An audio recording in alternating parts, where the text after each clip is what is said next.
to another video of Pop of Genius on urban politics. That's Pop of Genius on urban politics, where I talk about trending topics mixed with faith, science, academia, and my opinion. And so this week's video, I just want to pre-warn you, I want to forewarn you that there's a lot of profanity in this video, and I'm a Christian and I do not curse. However, you're going to hear some profanity. But this video is very important, and the reason why the context is in there is because of the quality of the subject, and it is surrounding around the song, this hit song called Spin That, and it's actually, that is spelled like D-A-T, but I spelled it grammatically correct.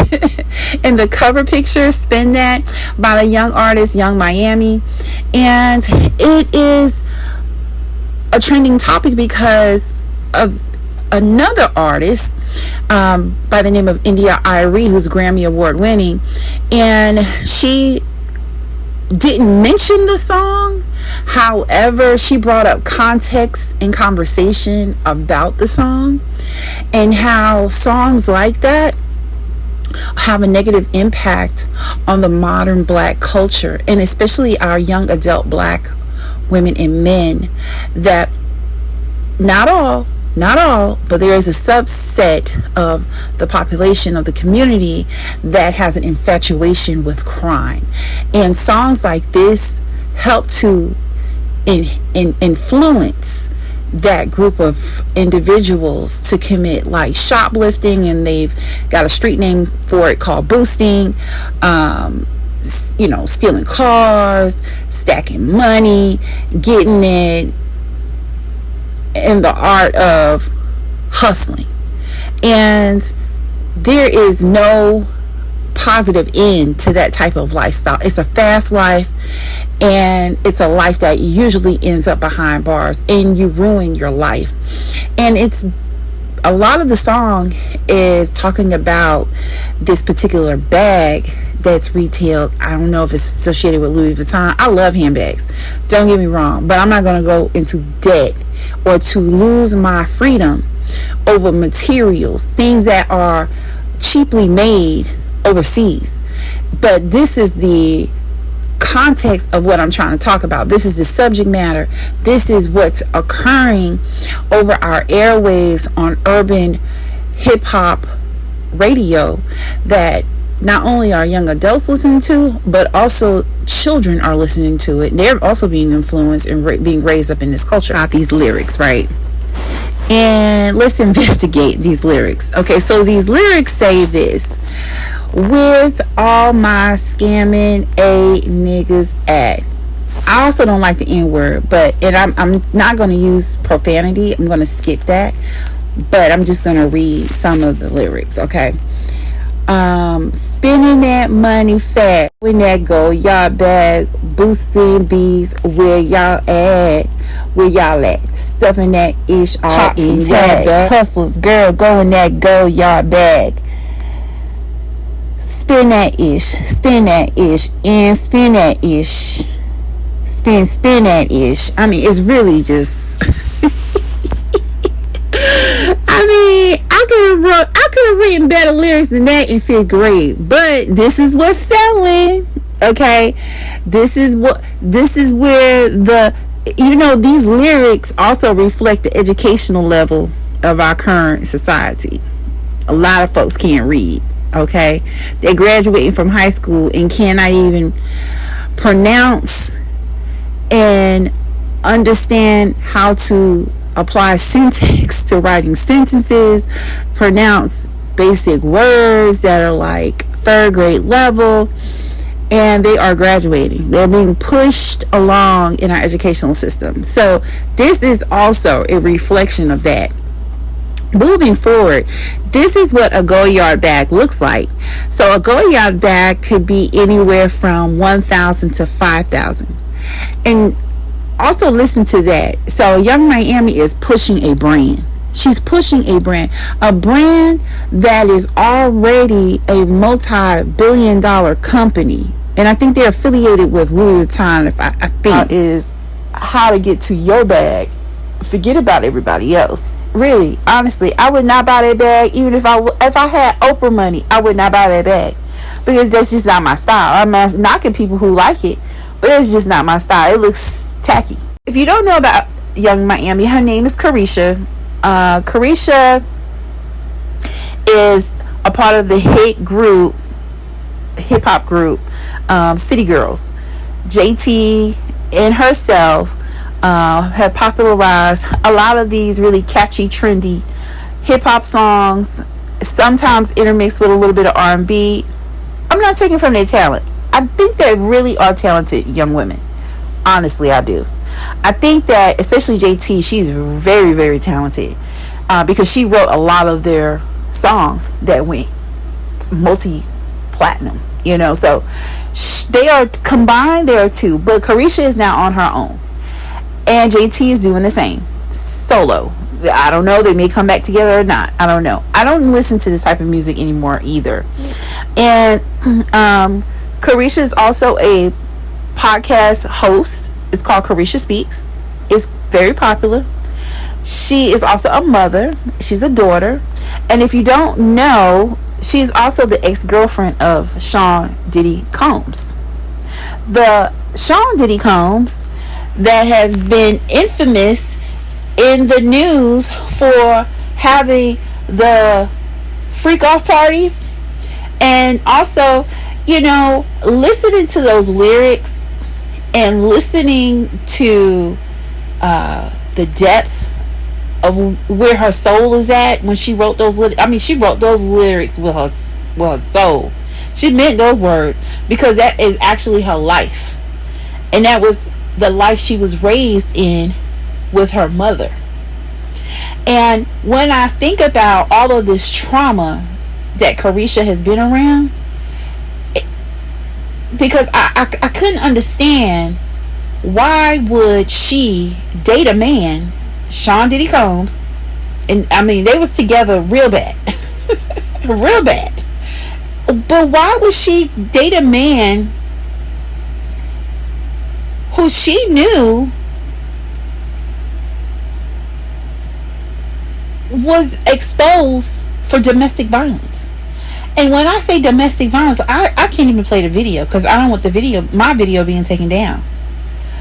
I would just encourage you to go and look if you have never seen this before, okay? If you're not familiar with this culture and you're just picking up this video, I would encourage you to go and see the video of Sean Diddy Combs attacking his ex-girlfriend. Her name is Cassie. She was an R&B singer and a model who was with him for about almost 10 years, okay?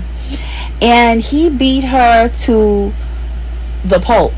When you squeeze an orange and you see the pulp inside, that is what she was looking like when he finished with her. He was convicted not only because of that, but it was because of all of the crimes he committed against her over the 10 years of that relationship that led up to an investigation, and they found out there was even more crimes he was committed, like drug distribution, just all types of things, okay? A lot of crimes, just violence, and you had so many people that worked around him for so many years that divulged that, this was actually going on. And so he is convicted. He's serving a prison sentence right now. And this is who Carisha was in love with. Okay, she was in the audience at the BET Awards holding up Poppy sign when Sean Diddy Combs was performing on stage. She was invested. This is the type of woman who wrote those lyrics. I just want us to, understand, this is the one that they have selected to influence our culture.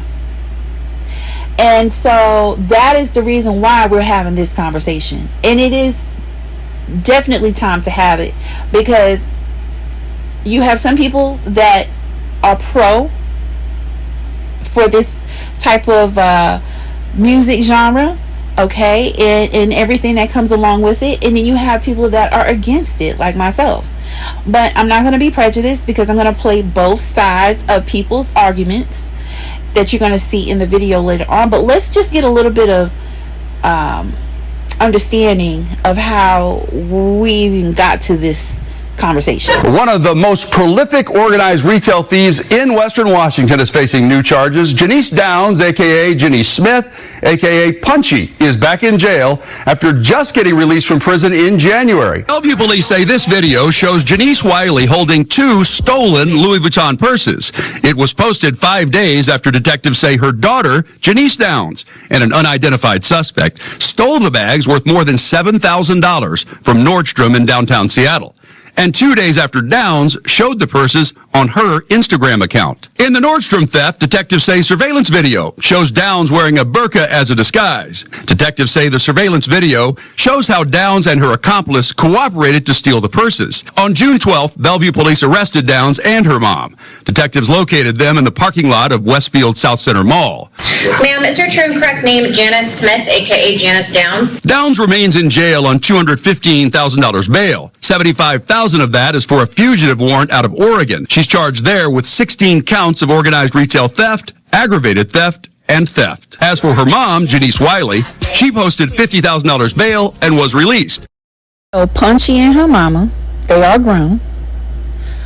Punchy and her mama in the gang are all criminals, obviously.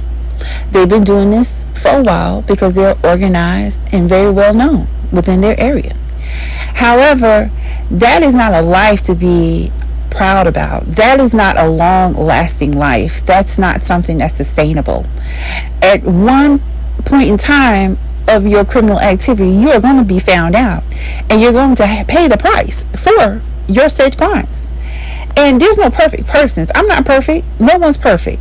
But it's music like that that has heavily influenced our urban black communities. And like I said earlier, it's not everyone, but unfortunately, obviously, it is influencing a good proportion of it to where, I'm going to talk about that later on, it's influencing criminal justice rates that reflect our community. And when I'm working so hard, you're working so hard to make sure that we present ourselves as reputable and contributing members of society, I don't want my efforts to be looked at as in vain, or I'm targeted when I go into stores or I go somewhere to go and eat, and I'm targeted because said 20, 30, 40, 50 people before me that look like me are doing the opposite. It's a problem.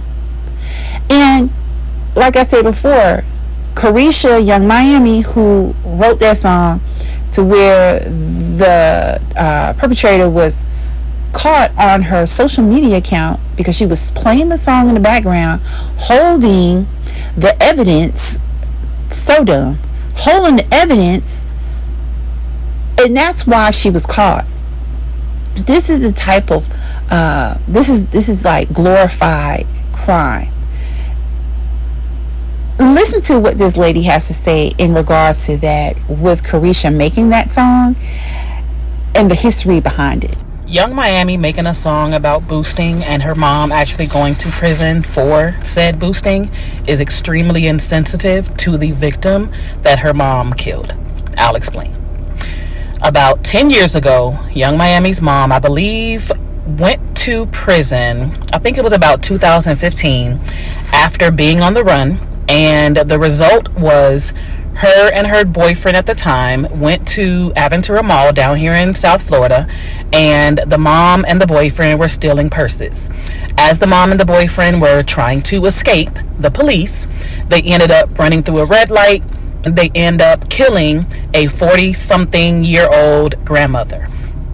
As a result, the boyfriend went to prison. Young Miami's mom went to prison. Her mom got out just a few years ago because Young Miami posted, I believe in about 2021, that she was very excited for her mom to be getting out of prison. here we are, not even 5-6 years later, Young Miami is now making a song and being celebrated for said song that is the literal thing that her mom went to prison for. I personally feel that that song is extremely insensitive to the victim's family that Young Miami's mom killed, and it is showing that we are glamorizing boosting culture. And I totally agree with that woman. She's absolutely right. And I feel like, yes, Carisha didn't commit the crime. However, she's allowing how she narrates her own story on how she dealt with her trauma, and she's now turning her trauma around into exploitation of her own culture. And as an artist, you have to be responsible for the art that you put out, because it could be good or it could be bad. It could lead people to commit crimes. It could lead people and inspire people to do good. But this song and many other songs, just like other artists just like her, are having our kids do stuff like this. Boost this bitches way out way. Stuffing that shitty out there. Hip the hip, then pop some tags. Girl, I'ma go your best. Spin that shit. Spin that shit.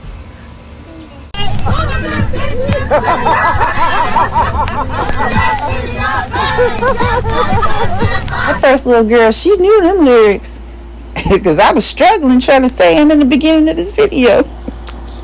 But do you see what I'm saying? That is hot. That's encouraging young girls to be introduced to hypersexual movements and conversation. You know, you shouldn't have children repeating songs like that. And as parents, these are the parents that are the ones that are driving our good teachers out of these schools. They are the problem with our educational system. A lot of them are the problem with these children having a hard time gaining a basic education. It's because they want their kids to be grown. They want their kids to be their friends, you know, their buddies, you know, make videos so they can boost up their social media platform. And this is not funny. I'm a mother to an adult daughter who's married. She's a married woman. And, you know, if I heard, you know, my daughter's grown now, but my daughter even now, she listens to music, but my daughter even now, she know certain things she's not going to play around me. Okay? There's certain things she's not going to play around me because she know I'm not the one. And that's exactly how parents need to be. You need to be an example. We have fun. I listened to certain hip-hop songs back in the day with my daughter. We danced. But it was nothing that was degrading and disrespectful that would compromise how I would look or be received by my child when it came time to be disciplined. That's what I'm talking about. Let's listen to some more of how, again, we got into this subject. And I'm going to introduce you to Miss India Arie. She is a queen. If you don't know about her, oh my gosh. She has been around for 25 plus years. It has worked with them.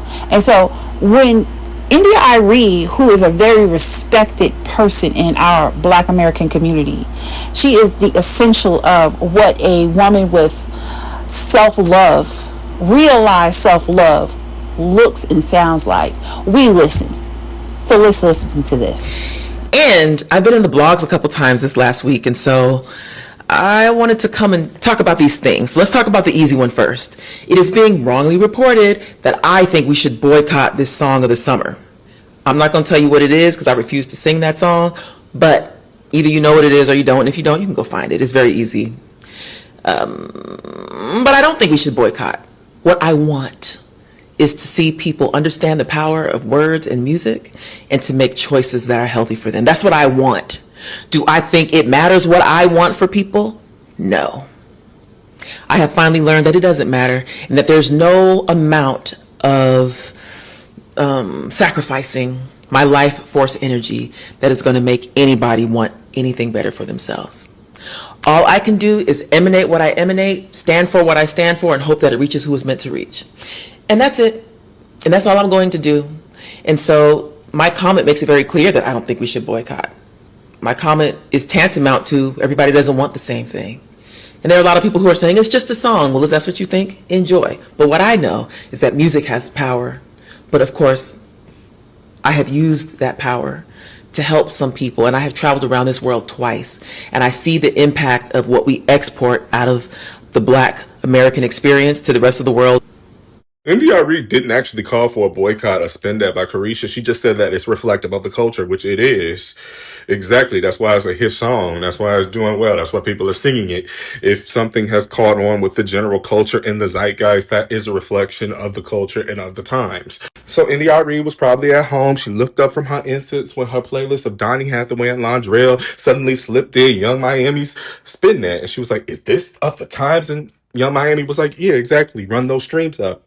That's why I put it out. And now everybody on the internet got a PhD in spiritual vibes, because Arie is like, what you listen to affects you. And she's not wrong, because that song do sound like is kind of made by people that really got it out the mud. Like, I'm not talking about the lyrics. I'm talking about the sound of it. It just sounds scrappy. It sounded like it was made in the basement. And maybe that's what people like about it. But like, what I'm really saying is everybody on the internet is like, oh, Arie was right. Or like, I mean, it's not that deep. And it's kind of like, you're both right. You're actually both right, and neither one of you care about what the other thinks. There are some people that are listening to that song on the way to the grocery store. They just role playing. They wish they still the girl. And then there are some people who are like, I don't want that in my spirit. Exactly. Some of y'all are only hanging on by a thread. Y'all probably shouldn't listen to Spin That, because y'all very susceptible. Y'all need Arie to save y'all up. I've been seeing a lot of videos about Young Miami, about the Spin That song. I realize some people that are talking about it are showing their age. Literally, rappers have been doing this for years, especially rappers from the hood. The only thing she did different is talked about something that's already happening, that's relatable to some people. If you got a corporate job, you can relate to the song as far as dancing to it, but your check gonna help you spin that shit. If you have financial tools that allow you to spin that shit, you gonna spin that shit. It's no different from her being a part of the City Girls, talk about she gonna take somebody, man. Being the side piece. My favorite song is You Tried It, Ho. That shit ain't work, but that was some City Girl shit. She on her solo shit. I'm not gonna lie, that shit is a vibe. It literally is the song that's transitioning into the vibe of the summer. People talk about scammers and all that kind of shit, drug money, all that shit all the time. But because she's successful with it, it's a problem. Because we all listening to it, it's a problem. Now, Nikki Gilbert and Arie, they are artists. They should be ashamed of themselves. They make music for their clientele. They're not rap artists. They singers. They sing and love music. Stay in your lane, in your category, and stop down on some other artists because they making music that trends to their clientele. I'm gonna get mad, but I really don't give a damn. And I hope this the last time I gotta speak on this, because y'all starting to work my last good nerve. To the older generation and commentators from the 90s and early 2000s, let's stay right there for a second, please. Because with this Young Miami conversation, all I keep hearing is, oh, it's promoting tricking, oh, it's promoting money, oh, it's promoting the wrong values, oh, it's promoting scamming. Okay, but can we stop acting like every other generation was out here making church hymns? Because if my memory serves me correctly, a whole lot of them songs was, he cheating, he lying, he creeping, he messing with my friend, he won't come home, he broke my heart, he got another woman, he don't love me no more. Half of the soundtrack of the 90s was relationship trauma with a B. So let's not rewrite history. Every generation got its mess. Every generation got its guilty pleasures. Every generation got songs that reflected where people were emotionally at the time. The difference is this generation ain't romanticizing suffering the same way. This generation saying, if this relationship ain't working, I'm leaving. I agree with everything that Arie said about Carisha's song Spin That. And before y'all come over here talking about respectability politics and how it's not that serious, I just want to ask you just one question. Why are y'all so determined to normalize and glorify criminal behavior within the Black community? Like, why are we talking about where the scamming ass niggas at in our 30s? Am I the only person who thinks that that's like we too old for that shit? And then y'all be like, well, y'all don't say anything to Black men. Yes, the fuck we do. Joe Budden literally went viral last year talking about Drake's music and talking about how he talks about the same thing. Talking about how he's too old to be talking about, you know, effing women half his age. Talking about how he's too old to be making music with 21 Savage. He got up in his ass for that, and I wholeheartedly agree. Problem is that y'all just don't like Black women being held accountable for anything. Whenever a Black woman is being held accountable, y'all want to say that she's being attacked. But India Arie said was not an attack on Carisha. It's not. This is a legitimate critique. Promoting that Carisha song, spend that shit. Y'all are the reason why our community's in shambles. We already know that bitch is low vibrational and was trafficking drugs for Diddy. Did y'all forget that she was a part of it and then wrote a pardon letter to the fucking judge? Do y'all not understand what y'all are promoting? And y'all go promote this ghetto ass, trashy ass bitch? It's crazy work to me. It's crazy work. We got little boys that are getting shot up because they're being profiled, right, as thieves and scammers, and y'all are still outside. Where all my scamming ass niggas at? Grow the fuck up. And when you have to make a GoFundMe for your sons, don't come to the internet. India Arie is a gentle gangster. I love her. Watch this. Some of y'all like being mental slaves. Some of y'all don't know that you're mental slaves, and some of y'all don't want to admit that you are mental slaves. She ain't say nothing wrong in regards to the Young Miami song. She said, I finally realized that not everybody wants to get free, and it's a very rude awakening, and the mass acceptance of this song is a crystal clear sign of this much bigger truth. Everything is crashing down. People got to pick a side, and they're uncomfortable now. Do you want to be on the side of love, unity, upliftment, righteousness, positivity, God? Or do you want to be on the side of negativity? Whether you agree with Carisha or India Arie, I personally am just happy to even see the conversation being had. You can agree with everything India Arie said and still catch yourself bobbing your head to spin that, because the song is catchy. To act like it's not is a lie. But it was made with the intent of being catchy.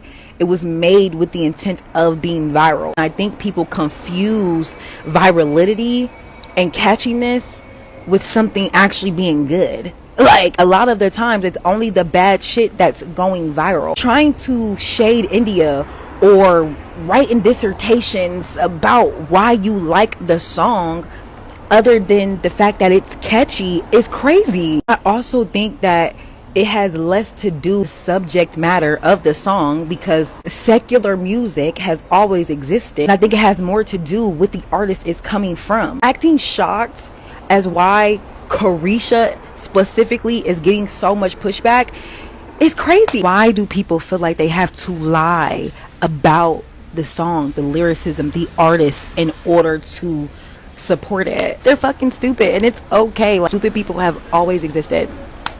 Degeneracy has always existed. I don't see what she said that was wrong. Time Capri, come sit in my corner and let's discuss India Arie and Carisha, shall we? So y'all been getting on here and you've been yelling at India Arie for the last week. And first off, lower your goddamn voice.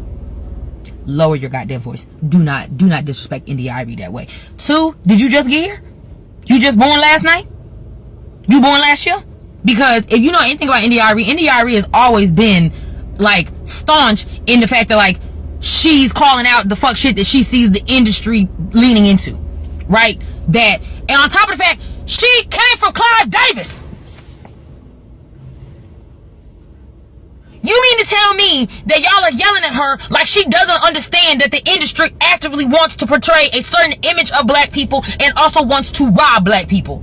Right? Rob them blind. You make a sound, you sound good, but you don't get nearly the money that you're supposed to get. And a white man, Clive Davis, gets the majority of your money and gets to sit there at all the events, all the things, gets all the praises, all the accolades. Mind you, you can't even afford your goddamn mortgage bill that month, let alone the property taxes, let alone the electricity bill. But y'all gonna get on here and yell at India Arie, all you're talking about, oh, she's not being a girl's girl, because she's saying that the song itself is representing and supporting something that the industry wants to support. I want to say this. We've always had music that is controversial or suggestive ever since the early 19th century, 20th century, okay? Like, the blues was suggestive, okay? Rock and roll was suggestive. But it's just this last, like, 30 years to where, maybe 35 years, where music for women went from being positive and like powerful to being overly sexually suggestive, and it reflects also the last 30 years of a lot of black women getting into the stripping industry, and they brought that music over into pop culture, and now it's like a lot of black female artists that are hip-hop artists can't even become popular or make a hit unless it's something that involves sexuality or crime.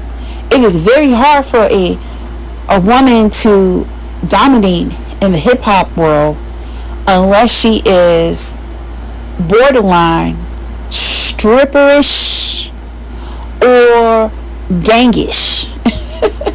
pick your poison. If you are successful, you are very talented, and that's what it is. It's like a lot of these artists are not really relying on their natural born talent to succeed in this industry and to be profitable.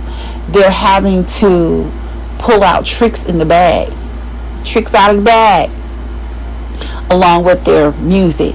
And I just want to take a moment to highlight like Eve, MC Light, Salt and Pepper, Spinderella, Shantae Roxanne, Yo-Yo, so many, Missy Elliott, so many popular female, Queen Latifah, Lauryn Hill, so many popular female hip-hop artists, or who were also R&B artists that were positive, that did lead a respectable example for our entire community to be inspired by. I applaud you. I give you your roses. We do have really great, talented women in the music industry that strives to uplift our community. Of course, all music is not going to be about uplifting all the time, and you heard that term used in the video, respectability politics. It's not always about that. However, you don't want a certain genre of music to increase crime in our community, because that's what it's doing. The percentage of crime has increased. Okay, even today, it went from today in the prison population, for the 40% of white women, 49% 49% Latino, and 64% are Black American or Black. And this music is leading our young women to have a hard life. When you shoplift like that young lady and her mama did, you shoplift, you commit crimes, it's hard for you to get a job. It is hard for you to get a place to stay a lot of times, because a lot of apartments are now, and rental companies are now running background checks. Jobs run background checks. Programs for you to be entered into run background checks. And when those background checks come back that you got felonies and you got misdemeanors and there is like a long history, you're going to have a hard life. See, that's the part that Young Miami doesn't put in her song. Those are the lyrics that a lot of these female rap artists that are like Young Miami, they don't spin that. They don't spin that in the lyrics. They leave that part out. And that's the reality of where we're at. And it is being reflected. When you go on YouTube, TikTok, you see all of these videos of, unfortunately, young Black women. Of course, white women still. Asian women still. Latin women still. Of course. But the overwhelming majority, unfortunately, is our community. And we know better. Because we didn't come from that type of upbringing. Okay? We didn't start off like that here in this country. We're here because of influences. And are there outside forces that are helping to motivate this? CIA? Yes. They have a lot of influence with these record companies. You have other racial groups of people out there that own these record labels. Jewish community heavily owns entertainment industries. Okay? And so they, for the last of those 35 years that I talked about, they were the ones that were financing a lot of these record labels. And if you didn't play that type of music that was tearing our community apart, that was promoting gang violence, sexual exploitation, and these are tropes that are being effective in our way of living and the quality of life that we're able to get here in this country. So there's a lot to think about. Please let me know what you think. Like, share, and subscribe. And I hope you have a great, happy 4th of July.